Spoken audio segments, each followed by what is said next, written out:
Okay, what I'm going to do now is I'm going to enter a value into the edit box.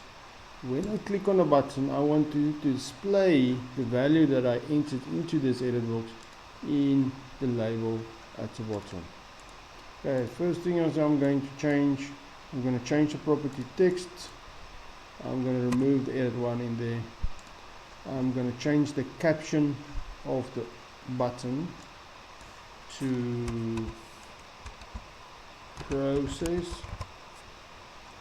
and I'm going to change the caption of the label to out. Okay, so edit box will be used for input. The button will be used for the processing. That's where all the processing will be done, and the label will be used for the output. So when must all of this happen? It must happen when I click on the button. So I'm going to go to button 1, the events, on click, and I'm going to ask myself the question, what do I want to change? I want to change the value of label. What property of label 1 do I want to change? I want to change the property caption. And what do I want to assign to that caption? I want to assign the value that I entered in my edit box. So it's edit 1. But where will that value be saved or stored?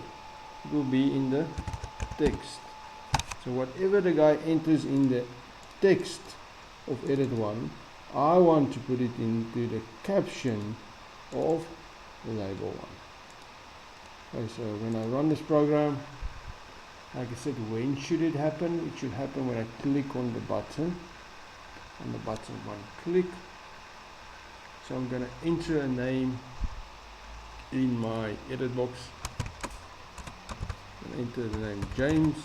And when I click on the button process, it must display that name in the label. Right.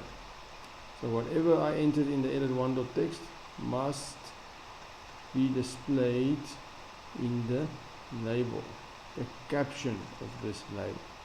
When should it happen? It should happen when you click on the button 1.